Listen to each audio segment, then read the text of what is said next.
In a high-rise apartment in Manhattan, Amy Wilson sat at her desk, concentrating on a design project with a looming deadline. As the setting sun streaming through the window made her copper-colored hair shine, she was making final adjustments while working on her graphic tablet. Her workspace as a freelance graphic designer working from home was neat yet creatively stimulating. The sound of keys jangled and the front door opened as her husband Richard returned home. "I'm back, Amy," he called out in a slightly tired voice. "Welcome home," Amy turned around with a warm smile. "How was your day?" Richard loosened his tie and sank into the sofa. "The usual. 2 client meetings, 1 team meeting. And mountains of paperwork," he replied while pouring himself a glass of water. "How about you?" "I've nearly finished the logo design for the new client," Amy proudly showed him her work. "With a few more adjustments, I should be able to submit it tomorrow." Richard had built a successful career as a sales manager at a major insurance company. Tall with an imposing physique yet a gentle personality, he was trusted by both his workplace colleagues and clients. He had met Amy 5 years ago at a party hosted by a mutual friend and fell in love at first sight.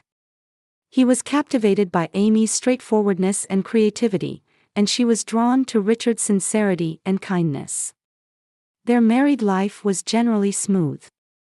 While cherishing their careers, they occasionally discussed having children in the future. The only shadow over their relationship was Richard's mother, Beverly. "Oh, by the way, Mom called," Richard said casually, missing how Amy's expression slightly clouded. "She was talking about your birthday next week. She says she has a special gift for you." Amy tried to maintain her smile. "How thoughtful of her," she said with a faint tension in her voice. It had been 15 years since Beverly lost her husband, John. While outwardly elegant and sophisticated, she possessed a sharp intellect and strong will beneath the surface. Her only son Richard was the center of her life, and she believed no one could take her son's affection away from her. From the beginning of Richard and Amy's marriage, Beverly had been cold toward Amy. While acting polite on the surface, it was clear to Amy that Beverly saw her as the woman who stole her son. Through small criticisms, sarcastic remarks, or overly kind gestures, Beverly always found ways to make Amy uneasy. "Mom really seems to want to improve her relationship with you," Richard said in a hopeful voice. "This gift might be a sign of reconciliation." Amy suppressed a sigh. Richard always tried to see the best in his mother. It was one of his virtues, but sometimes it blinded him. "Perhaps," she answered. "Did she tell you what the gift is?" "She said it's a secret. But she mentioned, you'll be surprised." Amy smiled despite her anxiety. Beverly's surprises usually made her uncomfortable in some way.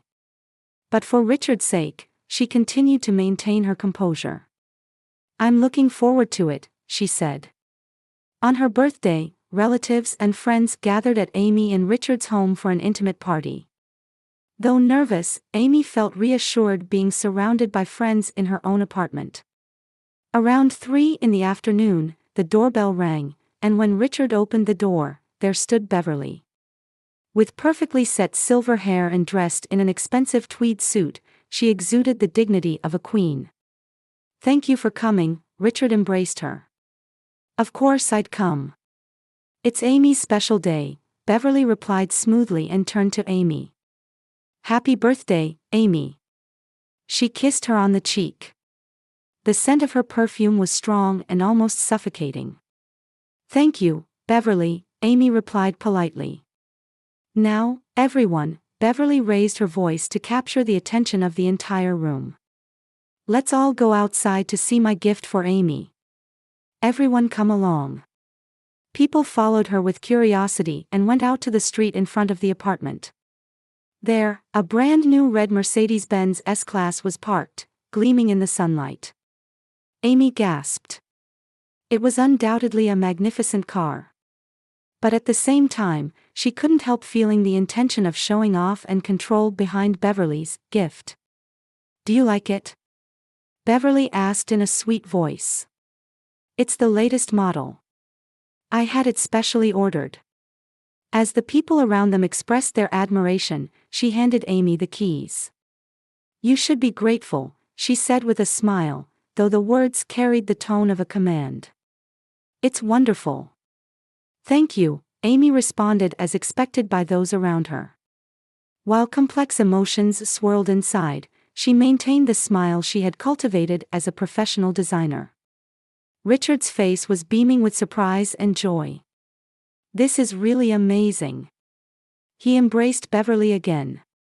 Amy, what do you think? Isn't it wonderful? Amy looked at the car, feeling a vague uneasiness. What was behind this lavish gift? Yes, it's unbelievable, she answered honestly. Indeed, it was unbelievable that Beverly Wilson would give something without expecting anything in return. A week after the birthday party, Amy returned from shopping in her compact car and looked up at the gleaming red Mercedes-Benz parked next to her in the apartment parking lot. That car, which she had never driven, continued to shine like a red warning light at the corner of her vision. Carrying heavy shopping bags in both hands, Amy headed toward the elevator and thought. Richard had already asked several times about why she wasn't using his mother's gift. Each time, she had made excuses like, my current car is fine, or, it takes time to get used to it. She couldn't tell him the real reason. She didn't believe this gift came from genuine goodwill. Back in the apartment, there was a message from Richard on the answering machine. I'll be late tonight. I have a dinner with clients. Don't worry. Love you. Amy put down her shopping bags and looked down at the red Mercedes through the window. She thought this was her chance. I have time to check out that car. Determined, Amy went back down to the parking lot. She took out the keys and approached the car. After making sure there were no eagle-eyed surveillance cameras, she didn't think Beverly would go that far, but just to be safe, she opened the driver's door. Sitting inside, the smell of luxury leather hit her nose. Everything looked perfect: the shine of the dashboard, the texture of the seats, the sophisticated design of the control panel. But when she inserted the key into the ignition and started the engine, she felt something was off. The engine sound seemed slightly irregular. A faint vibration traveled through the steering wheel to her hands. Amy, with no experience of luxury cars, couldn't judge whether this was normal. It might just be my imagination, she thought. I'm not a Mercedes expert after all. As she explored the dashboard menu, various functions caught her eye. When she tried to check the navigation system and opened the settings screen, she found that a user profile had already been set up: Beverly Wilson. Of course, Amy muttered. A new car, yet she's already entered her own information. Driven by curiosity, Amy examined the navigation history. It contained addresses for Beverly's home, Amy and Richard's apartment, and several luxury shopping malls. Investigating further, she discovered a vehicle tracking option in the system settings. It was enabled. What's this? Amy's brows furrowed.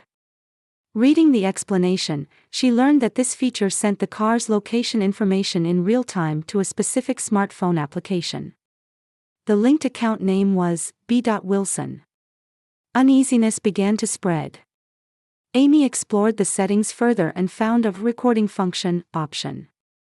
This too was enabled, set to automatically record conversations inside the car and send them to the same account. Oh my God, Amy breathed. This was no longer a mere coincidence.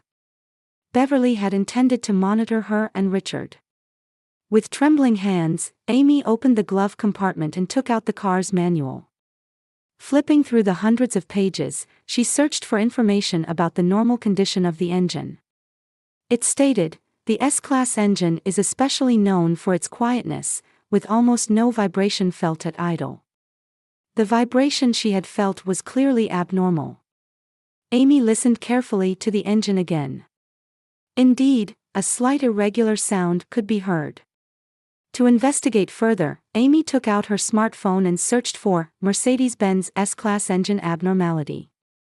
Reading several forums, she learned that engine troubles could lead to serious problems. Next, she checked the vehicle information screen on the dashboard to verify the car's history. What she discovered was shocking.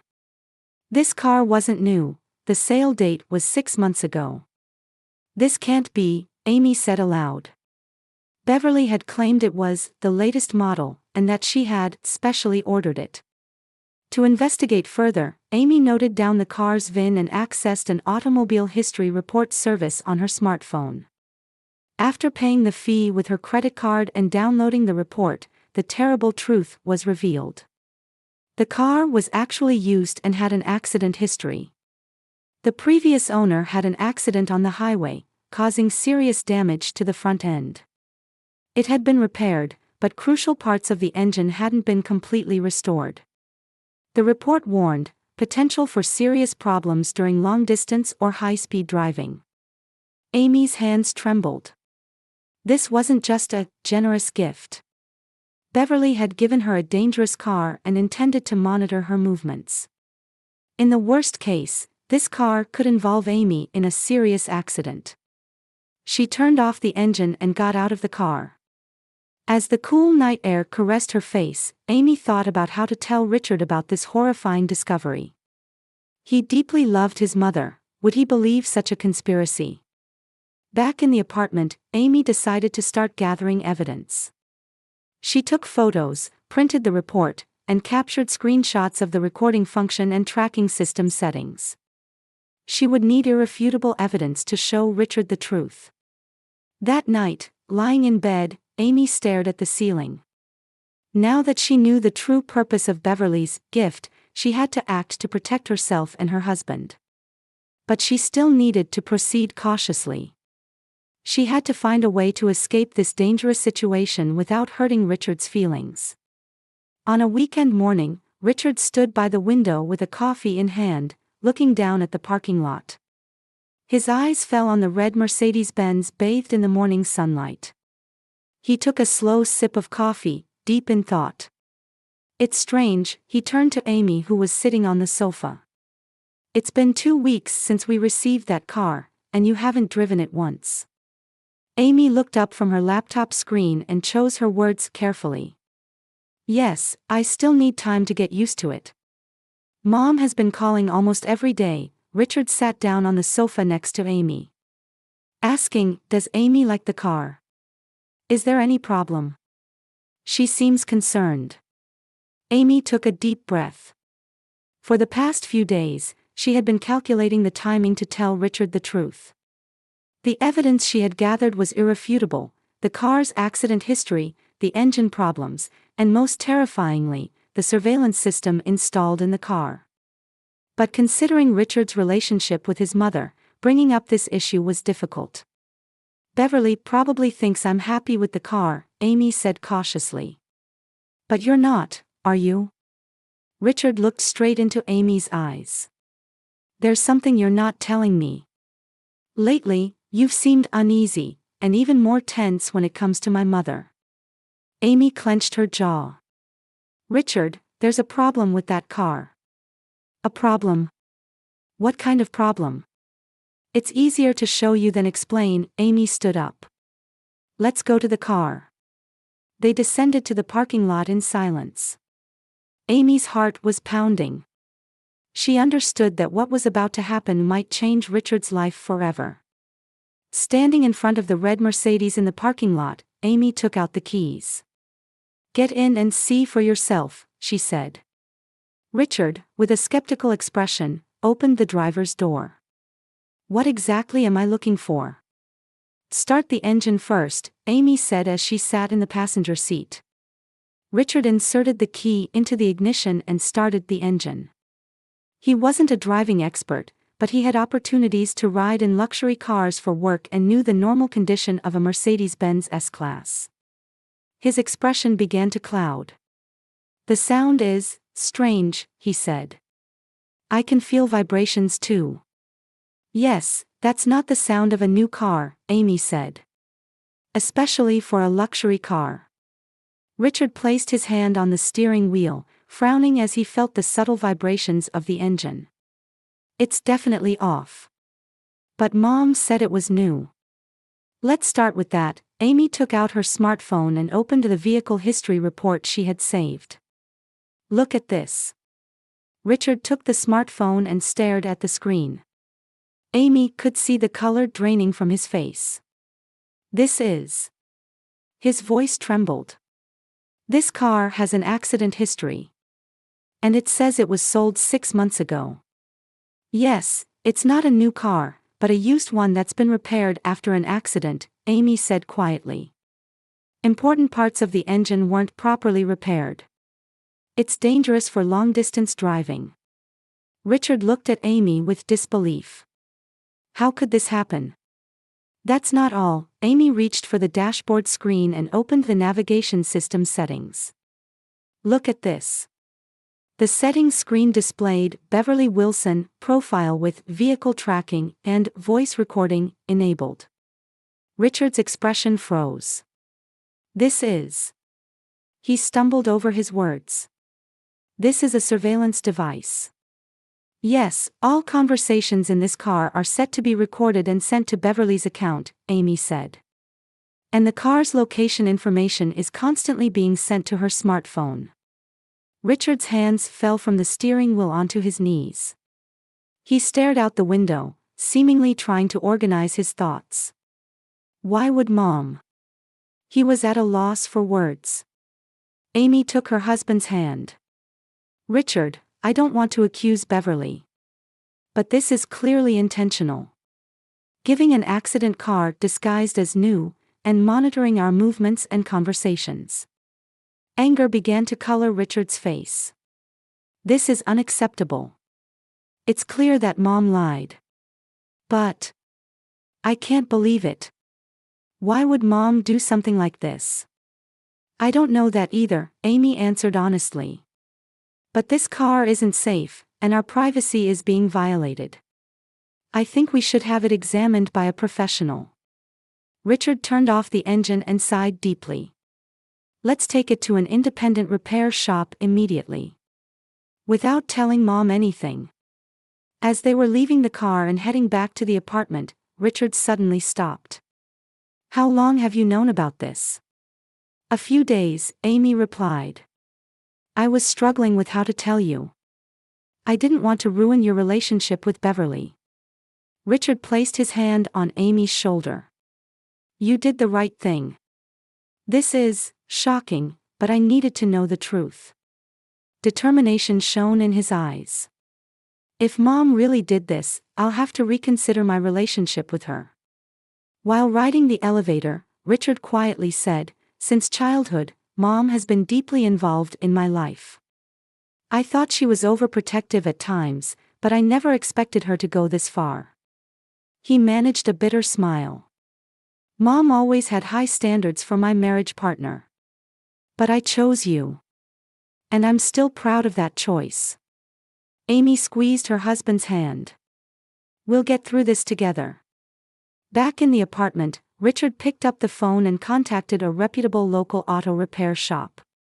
I'd like you to look at a car first thing tomorrow morning, would that be possible?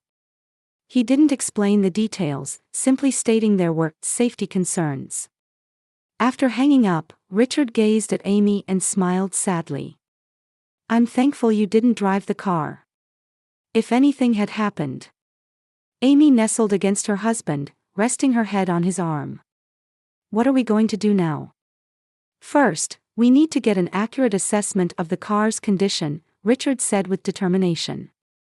Then, a conversation with Mom. The evening light streamed through the window, bathing the room in a red glow. That red light reminded them of the dangerous gift parked in the lot below. The next morning, Amy and Richard woke up early and drove the red Mercedes to Morrison Auto Repair Shop. It was a reputable independent shop that Richard had called for an appointment. Both were quiet, anxious about what might happen. Upon arrival at the repair shop, an older gentleman with elegant gray hair greeted them.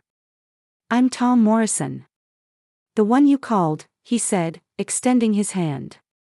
Richard Wilson. And this is my wife, Amy, Richard responded nervously. We're concerned about this car. Morrison studied the red Mercedes with dignified eyes. What symptoms are you experiencing? The engine sound is odd, Amy explained. And we'd like to confirm if this is really a new car. Morrison raised an eyebrow but asked no further questions, getting straight to work. Let's start with a computer diagnosis. Then we'll take a closer look at the engine. Amy and Richard waited in the shop's office space. Coffee cup in hand, Richard stared out the window. I can't believe my mother would do something like this, he finally spoke. Especially something that would put your safety at risk. Amy placed her hand over his. We can't say anything for certain yet. Let's wait for Mr. Morrison's diagnosis. About an hour later, Morrison returned to the office. His expression was grim, and he held a detailed diagnostic report in his hand. I have something I need to tell you both, he said as he sat down. This car is not new. It's been at least 9 months since manufacture. Richard leaned forward. And the condition of the engine? Morrison sighed deeply. To be frank, it's dangerous. The engine mounts have been improperly repaired, and several critical components aren't original parts. With high speed or extended use, the engine could completely fail. In the worst case, it could stop while driving, potentially causing a serious accident. A chill ran down Amy's spine. This was exactly what she had suspected. Morrison continued, I also found unusual electronic devices in the car. He produced another document. A surveillance device linked to the navigation system. It's quite sophisticated, not something an amateur would install. The color drained from Richard's face. So it was deliberately installed. Without a doubt, Morrison nodded. These kinds of devices aren't typically installed by used car dealerships. Someone must have specially ordered it. Amy saw Richard's expression harden. There was a complex mix of anger and sadness there. Thank you, Mr. Morrison, Richard said quietly. Could we have this in writing? The detailed diagnosis and its dangers. Morrison showed understanding. I also recommend leaving the car here until you decide what to do with it. It shouldn't be driven in this condition. After leaving the keys with Morrison and riding the elevator back, Richard suddenly punched the wall. Why? His voice trembled with anger and sadness. Why would Mom do something like this? Amy embraced her husband. She had no answers. She could only support his wounded heart. I need to see my mother, Richard said in a voice of firm resolve. Right now. That afternoon, Amy and Richard headed to Beverly's luxury apartment. In the car, Richard maintained silence, and Amy didn't disturb his thoughts. Upon arriving at Beverly's building, a doorman greeted them in the entrance hall. Mr. and Mrs. Wilson, welcome, he said cheerfully. Shall I announce you to Mrs. Wilson? No, it's a surprise, Richard forced a smile. Mother will be delighted to see us. They took the luxurious elevator to the top floor and stood in front of Beverly's penthouse door. Richard rang the doorbell, and soon Beverly herself opened the door. Richard. Amy. What a lovely surprise, she said, feigning delight. However, her eyes quickly noticed the stern expressions on their faces, and her smile faded. Is something wrong? Let's talk inside, Richard's voice was cold.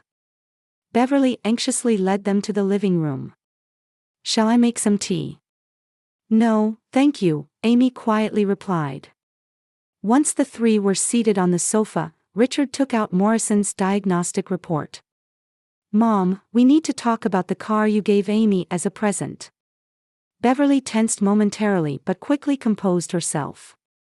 That wonderful car. Did Amy like it?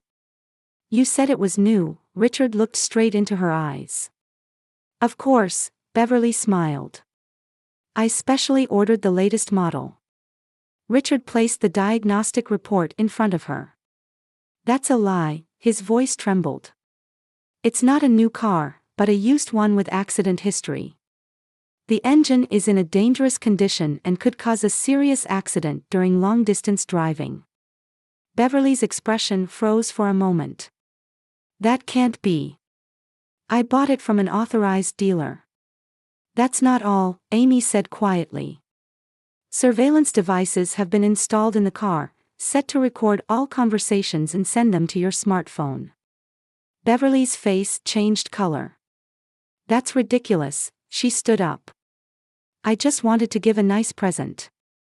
Richard also stood up, facing his mother. Enough, Mom. All the evidence is right here, he produced additional documents.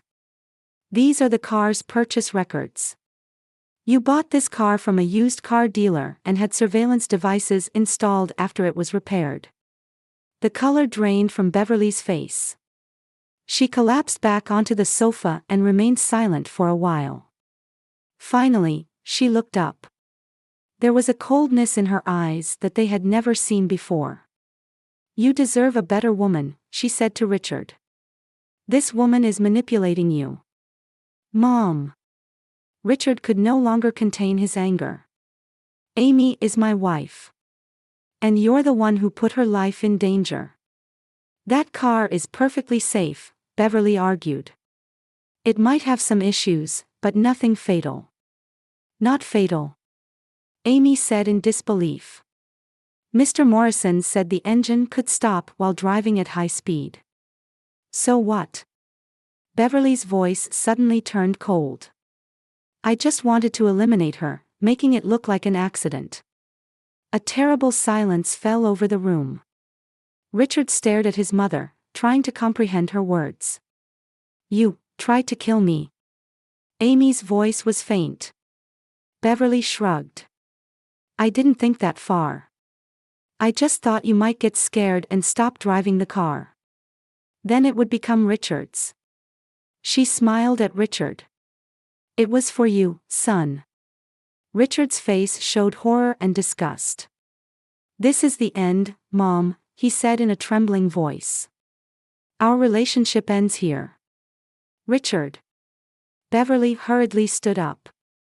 You're my only son. You'd abandon me for this woman. Amy is not this woman, Richard said quietly but firmly. She is my wife and my life partner. And now that you've tried to hurt her, I can no longer call you mother. Beverly's face contorted. You'll regret this, she threatened. She's not worthy of you. Goodbye, Mom, Richard took Amy's hand. Don't contact us. We'll talk through lawyers. As they headed for the door, Beverly threw out a final remark. I just wanted to protect you, Richard. But Richard didn't look back. As they got into the elevator and the doors closed, he let out a long sigh. It's over, he said in a tired voice. Amy rested her head on her husband's shoulder. Are you okay? No, not at all, Richard answered honestly. But things will get better from now on. He squeezed Amy's hand. Let's get through this together. As they left the building, a soft sunset embraced them. 1 year later, Amy and Richard were having breakfast in the backyard of their new suburban home. The gentle morning light illuminated the flowers in the garden, and the chirping of birds sounded pleasant. More coffee? Richard asked, pot in hand. Thank you, Amy smiled and held out her cup. Her rounded belly told of the new life growing within her. Their daughter was due to be born in 2 months. Richard gently placed his hand on his wife's belly, smiling at the faint movements he could feel. Full of energy. Yes, she moves around regardless of whether it's midnight or morning, Amy laughed. Just like you. Their lives had changed dramatically over the past year. After the confrontation with his mother, Richard began seeing a psychological counselor to address his relationship with his mother. Understanding the boundary between a mother's love and control wasn't easy, but therapy was helping him gradually overcome past suffering. They had moved into their new home 6 months ago. Leaving their Manhattan apartment for a spacious house with a garden marked a fresh start. Amy continued her design work from home while preparing for the baby's arrival. Richard worked at the same company but had begun to prioritize work-life balance. "I'll finish painting the baby's room this afternoon," Richard said while taking a bite of toast. The combination of lilac and cream was a brilliant idea. "As a designer, I pride myself on it," Amy winked. "That room will be perfect." Their conversation was interrupted by the ringing of the phone. Richard looked at the screen and his expression tensed slightly. "It's from Mom." Amy studied her husband's expression. His relationship with Beverly remained complicated. Since the incident, Richard had kept his distance but couldn't completely cut ties, maintaining just a monthly phone call. On the advice of professionals, he had decided to maintain limited contact. Richard answered the phone. After a brief conversation, he put it down. "Mom says she wants to send something for the baby," he said with a complex expression. "That's..." Amy chose her words. "Don't worry," Richard took his wife's hand. "I won't let Mom manipulate us again. If she sends anything, I'll check it first." Amy nodded, reassured. Beverly seemed to have softened her attitude somewhat upon learning of her grandchild's existence. However, Amy still didn't fully trust her. "I know you'll protect me and our child," she said quietly. Richard embraced his wife. "We're a family. There will still be difficulties ahead, but we'll overcome them together." The morning sun rose higher, announcing the start of a new day. Though the shadows of the past hadn't completely disappeared, Amy and Richard continued to walk forward. And the new life soon to be born would bring them new hope and joy.